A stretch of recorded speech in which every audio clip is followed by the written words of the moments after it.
My father chose the courthouse steps because he understood theater. Not truth, not dignity, not restraint. Theater. He waited until people were close enough to hear but far enough to pretend they weren't listening. He waited until the noon hearing crowd spilled out into the summer heat, until a local reporter was packing her camera into the back of a hatchback, until 3 men from his golf club and my Aunt Denise were lingering by the handrail like they had nowhere better to be. Then he lifted a thick legal folder against his chest, looked straight at me and said, loud enough for strangers to turn, "There she is, the daughter who steals from sick women and calls it helping."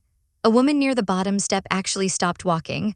One of his friends let out that ugly half-laugh men use when they want to flatter power without fully committing to it. My father, Martin Holloway, stood above me in a navy blazer and pressed khakis, chin tipped up, jaw set, face composed into that civic expression he wore whenever he wanted the world to mistake him for a serious man. He didn't look like a father dragging his own daughter into court.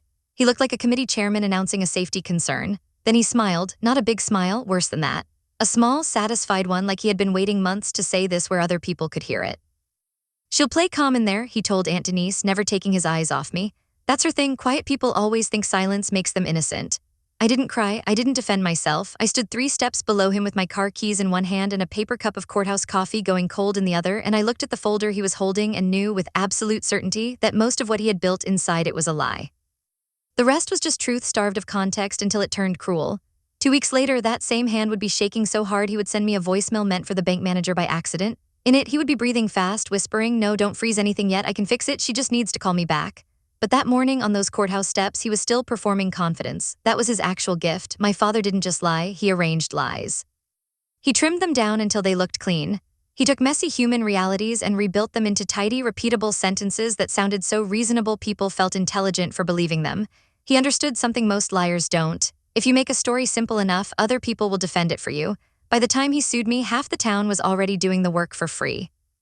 I was 40 years old, divorced, living in my late mother's carriage house on the family property, and according to Martin Holloway, I had drifted back to Cedar Glen after failing in St. Louis. I had no stable career. I had inserted myself into my mother's illness. I had manipulated the household finances under the disguise of caregiving. I had started helping at Holloway Building Supply not because anyone asked me to, but because unstable people like access, and access becomes leverage. It was neat, cruel, plausible. The kind of story people repeat with lowered voices and lifted eyebrows because it gives them the pleasure of judgment without the guilt of invention. By Christmas, church women were touching my forearm a little too gently.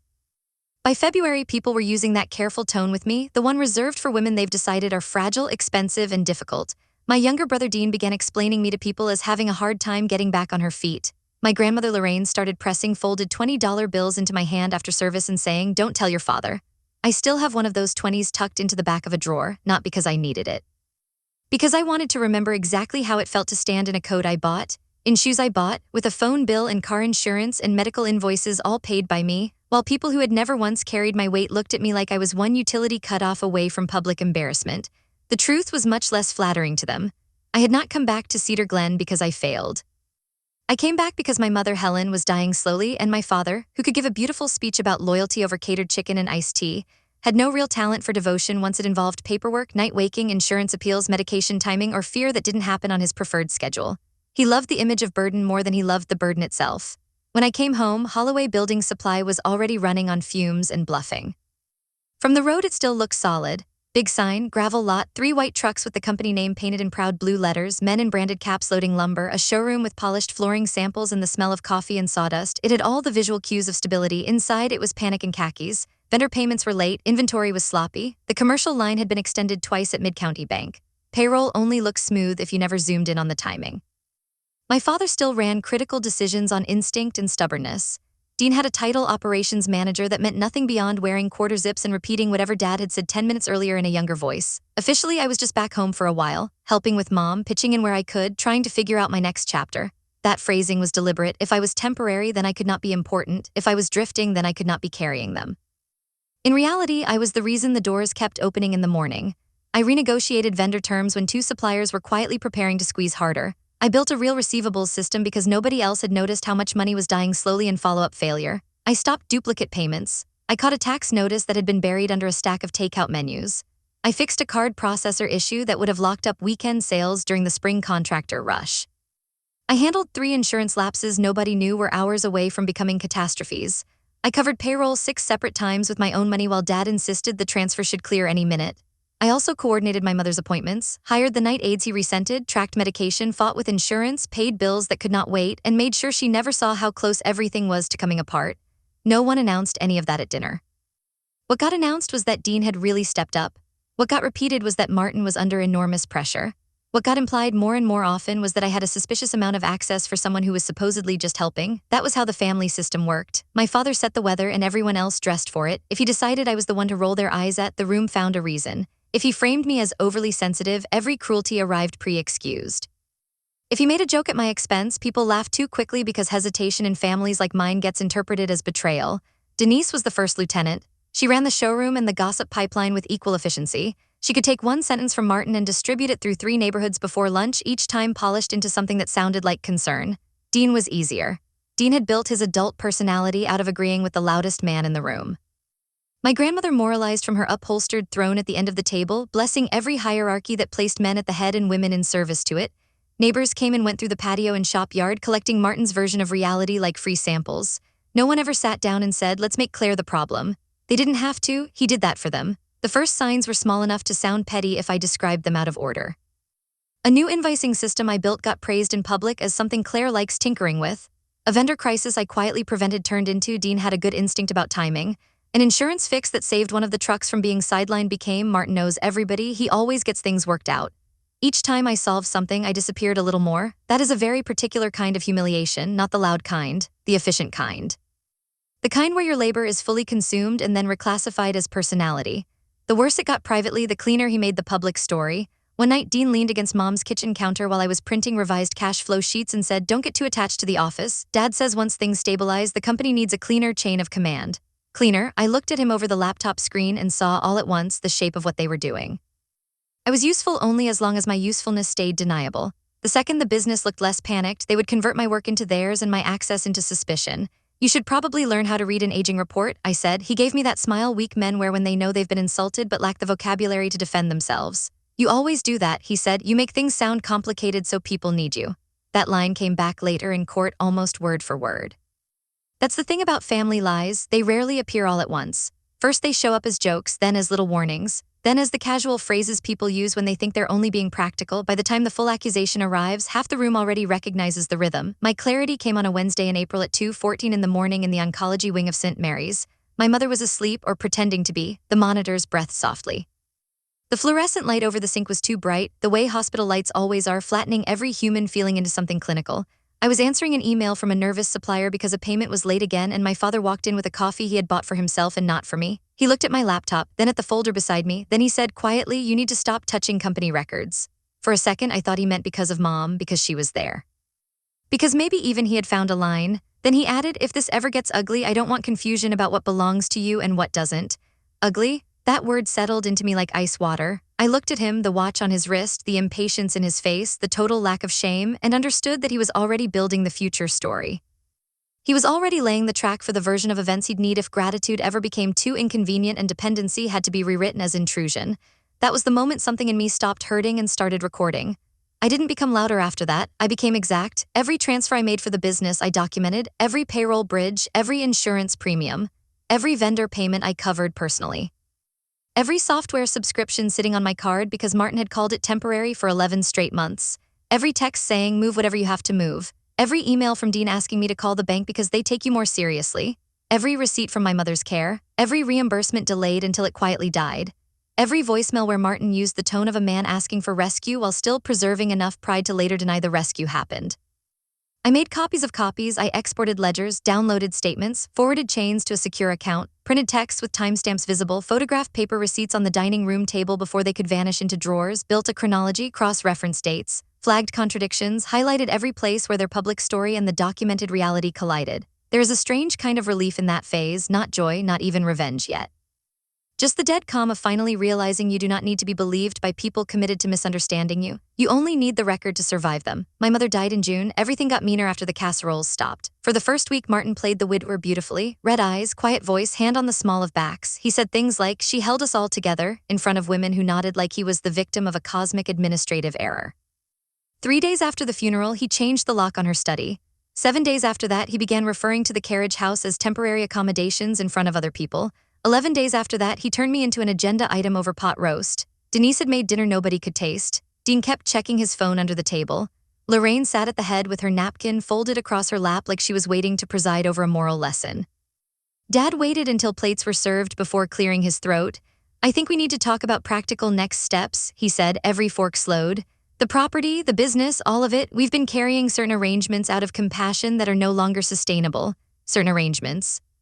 I sat there and watched him do it, watched him take the last year of unpaid labor, medical management, financial rescue, emotional triage, and sleepless nights and condense it into a phrase that made me sound like a tolerated burden. He said the estate needed simplification. He said the company needed cleaner governance. He said grief had blurred boundaries. Then he looked directly at me and said, "You've had time, Claire, time for what? To stop being useful, to stop grieving." To disappear more gracefully, Dean, right on cue, added, "No one's saying you didn't help. That sentence is always a trap. It only exists to soften the insult coming next. But you've also been living there basically free, as if utilities had paid themselves, as if groceries stocked themselves, as if the aids for mom had materialized out of the hymnals. As if the software subscriptions, insurance patches, gas runs, medication pickups, late-night emergency payments, and 6 payroll saves had all been gifted by weather." I looked at my father. "Do you want me out?" He took a careful sip of water. "I want order restored." That was his favorite trick: replace cruelty with administration, call humiliation a process, call rejection a necessity, call greed a boundary. I nodded once. Okay, something shifted in his face then, a tiny letdown. He wanted resistance, he wanted tears, he wanted to tell people later that I had caused a scene at the dinner table after everything he'd done for me. Instead, I gave him calm. That night I started removing myself with professional precision. I rented a 1-bedroom apartment over a law office on Sycamore Street. Quiet building, good locks, no lawn, no porch swing, no sentimental architecture for anyone to weaponize against me. I moved winter clothes first, then books, then the framed photo of my mother at 23 leaning against a truck and laughing at somebody out of frame. I took the recipe box. The blue Dutch oven she loved, a stack of old letters and ribbon, 2 things from the study Martin forgot to monitor because they were too emotionally subtle to interest him. Then I began removing the invisible scaffolding. I took my personal funds out of the utility float I had created to cover timing gaps. I canceled software renewals billed to my card. I stopped making courtesy calls to vendors. I stopped preemptively smoothing over the bank's irritation. I stopped reminding Dean about deadlines he should have known without me. I stopped translating Martin's chaos into something other adults could survive. I did not sabotage a single thing. I just stopped being the unpaid hidden system they had mistaken for background furniture. Then came the barbecue. Of course he called it a barbecue. Party would have sounded petty. Celebration would have sounded cruel. Barbecue sounded normal, neighborly, harmless. My father had spent his life laundering bad motives through respectable nouns. It happened on the 2nd Saturday in July. I drove back for my last boxes and knew before I even turned fully into the driveway that he had staged something ugly. Cars lined both sides of the road. Country music bled across the yard. There were folding tables under the oaks, red cups covered dishes, a cooler packed with beer, white patio lights strung even though the sun was still high, and a white vinyl banner stretched between the 2 maples my mother planted when I was 9. Fresh start for the HOLLOWYS. The yard looked like grief had been replaced by catering. Dean was by the grill with 2 old high school friends and a woman he'd been dating for 6 weeks who already laughed like she was auditioning for permanence. Denise stood by the cooler telling someone, "Honestly, this should have happened months ago." My grandmother had been placed in a shaded chair with a paper plate on her lap like some tiny bitter empress overseeing an execution. Martin was in the center of it all with a beer in one hand and the expression of a man who had finally found the right audience for himself. Then I saw the cake, white sheet cake, grocery store frosting, blue piped border. In the middle in cheerful script, "Good luck out there, CLA." Someone had thought that was funny enough to order in advance. A few people saw me reading it and smiled that awful embarrassed but not embarrassed smile people wear when they know something is cruel but are enjoying the permission to enjoy it. My father turned, saw me, and brightened like an MC catching his cue. "There she is," he called, "guest of honor." Laughter, not shocked laughter, participating laughter, that's what made it stick.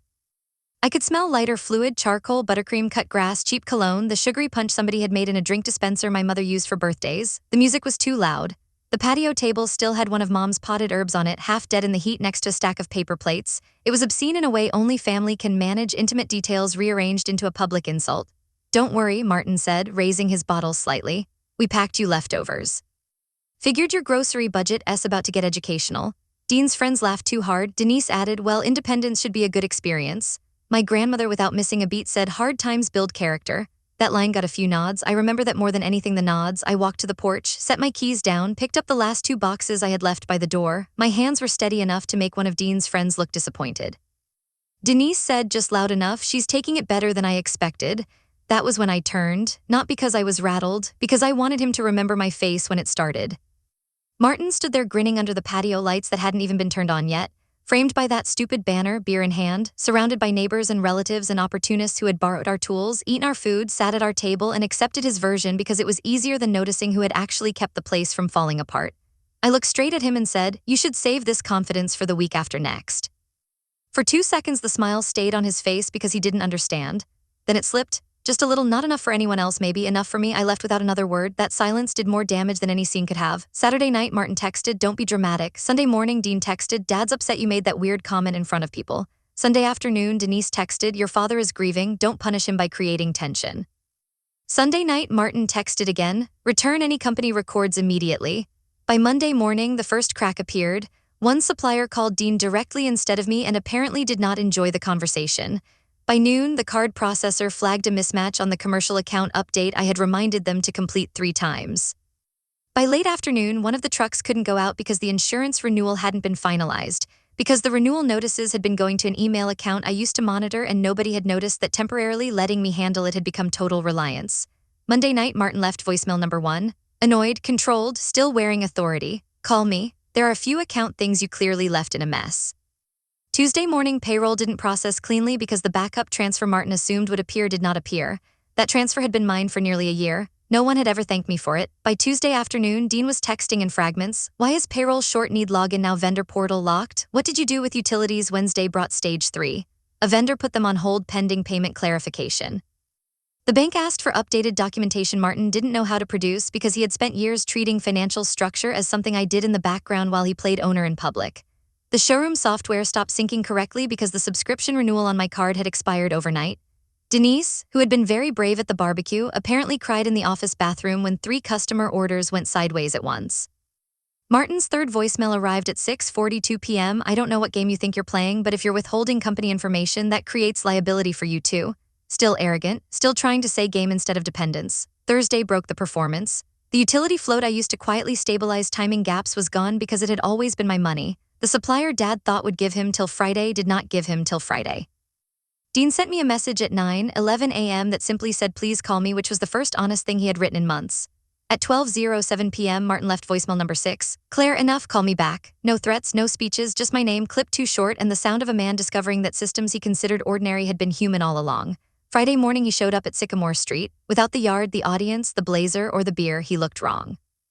Mahler, not harmless exactly, but less mythic. Anger was still holding him upright, but only just. He banged on the outer glass door until the receptionist at the law office buzzed me and said, with the contained delight of someone enjoying another person's consequences, "There's a very upset gentleman here demanding immediate access to you."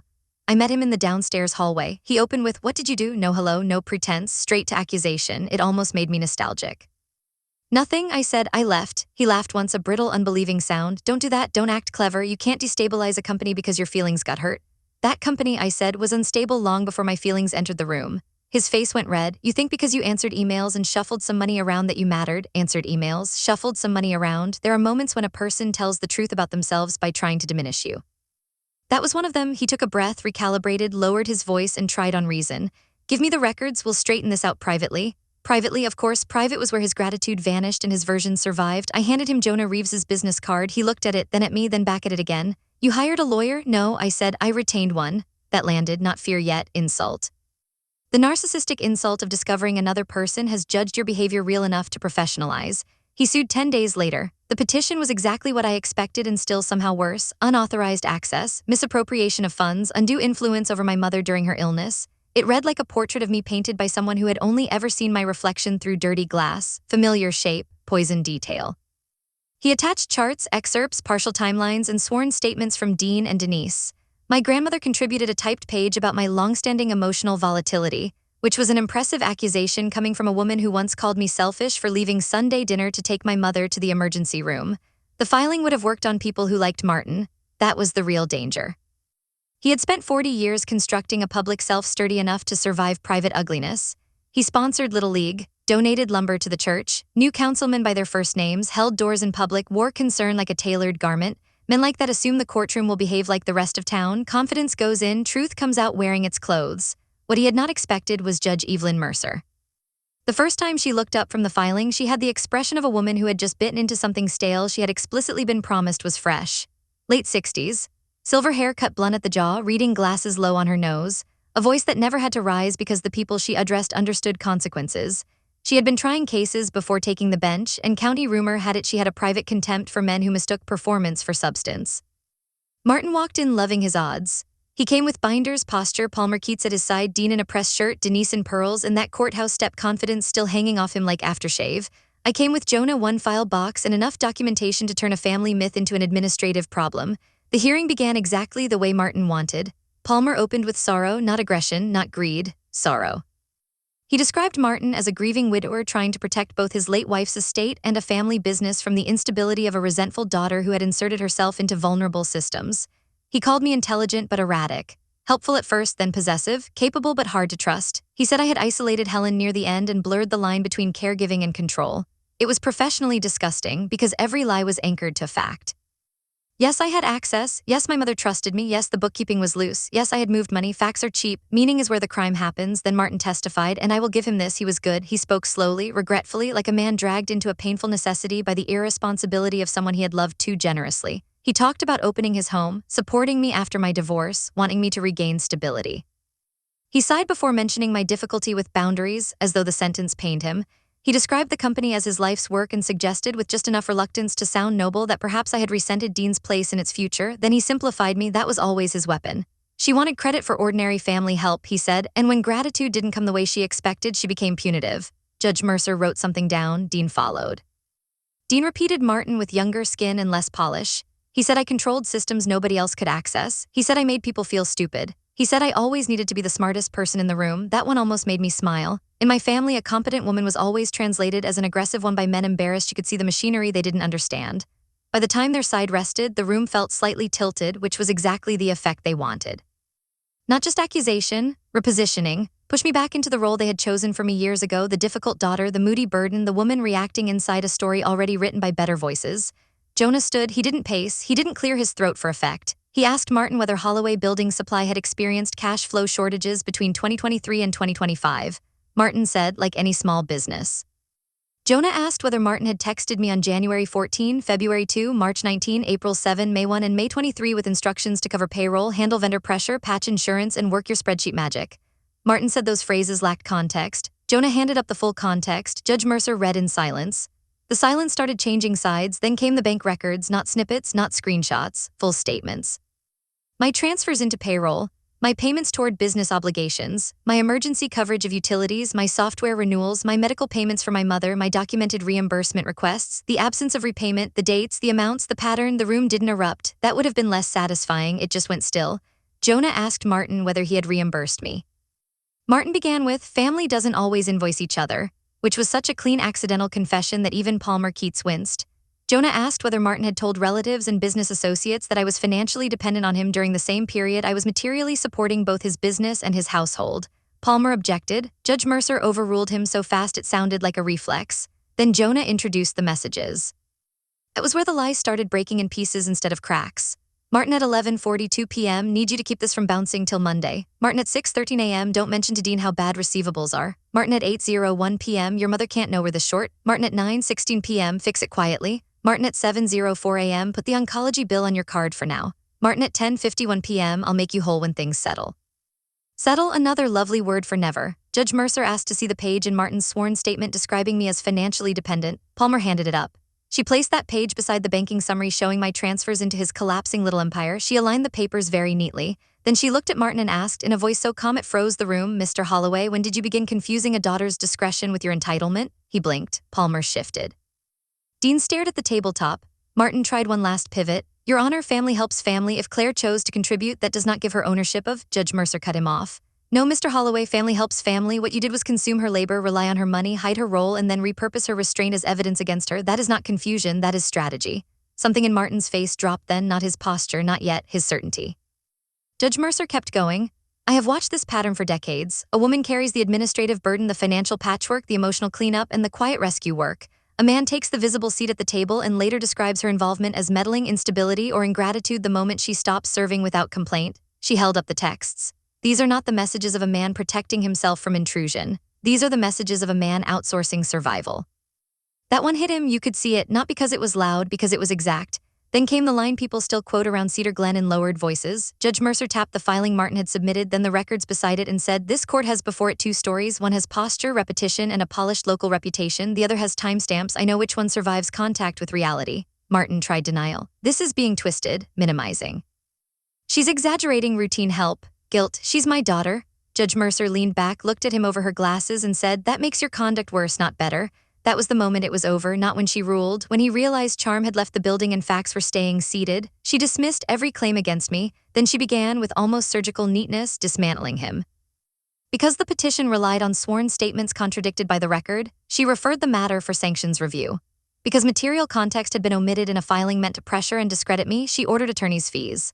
Because his claims suggested financial impropriety while the documentary record suggested he had materially misrepresented the flow of money within both household and business, she instructed preservation of records pending further examination. And then, because she understood that some damage is social before it is legal, she made her findings plain enough to travel, not legalese, not fog, plain English. She stated on the record that I had materially supported the household and business, that Martin's allegations were not borne out by evidence, and that his portrayal of me as financially dependent was directly contradicted by documented fact. For a man like my father, that was a public stripping, not loud, permanent. Afterward, in the hallway, he tried all his usual doors in rapid succession. First outrage. "This judge has an agenda." Then contempt. "You always did love making things bigger than they were." Then revision. "This got away from everybody." Then guilt. "You really wanted strangers hearing family business." Then panic disguised as reason. "Call the bank with me, just clear up the account side and we can reset." Reset. As if he had spilled coffee instead of trying to grind my name into the county record. I looked at him, really looked. The sweat at his collar, the anger fighting with fear, the new awareness that people walking by might have heard enough to ask questions later. Dean standing a few feet behind him like a badly raised intern. Denise suddenly nowhere close enough to be seen with him. For the first time in my life, Martin Holloway did not look like the center of a system. He looked like a man who had built his authority on unpaid female labor and was now learning what it cost to have the labor step aside. "I didn't think it would go this far," he said. That was the nearest thing to truth he had offered me in years. "It went exactly as far as your lies did," I said, then I left. The collapse afterward was better because it didn't happen all at once. A dramatic implosion would have let him narrate himself as unlucky. What happened instead was slower. More practical, more humiliating. First came the administrative erosion. Suppliers tightened terms. The bank stopped extending grace like it was a personality trait. Palmer Keats, now very aware of what association can cost, became difficult to reach unless billing was involved. Then came the visible cracks. The second delivery truck was parked more than it moved. The showroom remodel Denise had bragged about stopped midway and sat there half-finished, a little monument to overconfidence and cash shortage. A long-time contractor moved his account elsewhere after hearing there were issues. Then came internal embarrassment. Dean, deprived of my invisible corrections, began making his mistakes in public. He double-promised delivery windows, misread payment schedules, lost a commercial client's paperwork, forgot a renewal, sent an email to the wrong vendor. There is nothing quite like watching a man fail live at tasks he used to mock in private. Then came scale, hours cut, staff trimmed, whispers in the yard. By winter, the lot looked too wide. By January, people in Cedar Glen had started using phrases like, "I guess Claire did more than anyone realized," which is the local dialect for "we were wrong but would like to avoid saying so clearly." As for Martin, the messages kept coming. At first, they were about records, then about payroll, then about the bank, then about Dean, then about what people are saying, then about stress, blood pressure, sleeplessness, the burden of being misunderstood, the cruelty of letting family twist in the wind. Every voicemail was a little more naked than the last. Everyone stripped something off him. One afternoon, he accidentally left me a message meant for the bank manager. He didn't know the voicemail had connected yet. "No, don't freeze anything," he said, voice thin and fast. "I can fix it. She's just emotional. She'll calm down. She just wants acknowledgement." Then a long pause, then smaller. "Please don't do that, not yet." That one I saved in a separate folder. The 11th voicemail came after midnight on a Thursday in August. No performance left, no posture, just breath, then his voice frayed and wet around the edges. "Claire," a pause. "Please call me back," more breathing. "I know I said things, I know I handled it wrong, but this has gone too far. Dean can't keep up. The bank's on me. People are acting like I'm some kind of criminal." He stopped there as if even now his main wound was reputational. "I'm your father." Another pause, softer now, smaller. "I can't have people see me like this." That was the line, not "I miss you," not "I'm sorry," not "your mother would hate what I did." I can't have people see me like this. Humiliation had finally reached the only place he truly lived. I listened to it twice.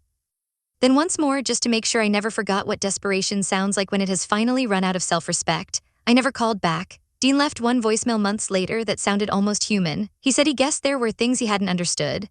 Denise told someone at the market she had always believed I was more involved than Martin made clear, which is the coward's version of remorse. My grandmother sent a sympathy card after hearing I'd moved into a townhouse near the river, as if independence were a bereavement and not a rescue. None of it mattered much by then. I had already built a quieter life, a real job again, clean books, locked doors, weekends that belonged to me, bills that were mine and only mine, no emergency midnight calls, no translating chaos into competence for men who called it ordinary. No family dinners where service was expected and personhood negotiated. Peace is not dramatic, that is why people underestimate it. It is repetition, it is silence that doesn't feel like punishment. It is waking up and realizing no one in your life currently needs you to shrink for them to remain comfortable. Sometimes people ask if I regret taking it to court. They usually dress it up better than that. Was it worth the fallout? Do I miss my family? Could it have been handled privately? Privately, that word followed me for years like a threat dressed as manners. Private was where his gratitude disappeared. Private was where my labor got consumed and renamed. Private was where the truth kept being asked to die for the sake of his image. No, I don't regret it, because the real win was never the hearing, not even Judge Mercer, although watching her lay his lies flat with one hand on a stack of records was one of the cleanest things I have ever seen. The real win happened months earlier in a hospital chair under bad fluorescent light, when I realized understanding was not coming and stopped asking for it. Everything after that was accounting. My father's lies were expertly crafted. That part was true. But the thing he never understood is that a lie only looks powerful until the person carrying the truth stops protecting it.